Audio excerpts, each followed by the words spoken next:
পাবনায় কৃষক দলের ৪৪তম প্রতিষ্ঠা বার্ষিকী উপলক্ষে র্যালি ও আলোচনা সভা অনুষ্ঠিত।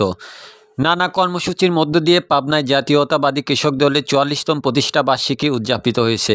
বুধবার বেলা ১২টায় কৃষক দল পাবনা জেলা শাখার উদ্যোগে সরকারি এডওয়ার্ড কলেজ থেকে এক বর্ণাঢ্য র্যালি বের হয়ে শহরের বিভিন্ন সড়ক প্রদক্ষিণ করে জেলা বিএনপি কার্যালয়ে এসে শেষ হয়।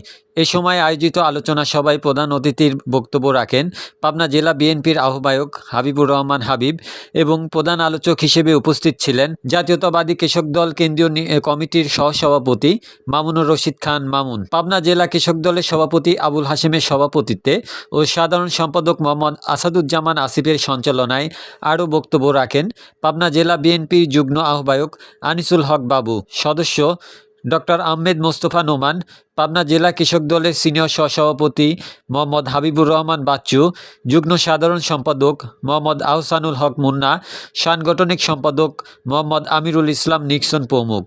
আলোচনায় বক্তাগণ বলেন, বিগত ১৫ বছর বাংলাদেশের জনগণ নির্বাচিত সরকার দেখতে পারেনি। বিনা ভোটে অবৈধভাবে আওয়ামী লীগ সরকার রাজত্ব করেছে। ক্ষমতায় থাকাকালীন তারা সব সেক্টরে লুটপাট করেছে, দেশের অর্থ বিদেশে পাচার করেছে, দেশের গণতন্ত্রকে গলা টিপে হত্যা করেছে। গত ৫ই আগস্ট ছাত্র জনতার আন্দোলনে ফ্যাসিস্ট সরকারের পতন হয়েছে। দেশের মানুষকে গণতন্ত্র ফিরিয়ে দিতে বিএনপির ভারপ্রাপ্ত চেয়ারম্যান তারেক রহমান কাজ করে যাচ্ছে। এর আগে শহরের লাহিড়ীপাড়ায় দলীয় কার্যালয়ে প্রতিষ্ঠা বার্ষিকী উপলক্ষে জাতীয় ও দলীয় পতাকা উত্তোলন করা হয়।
Thank you.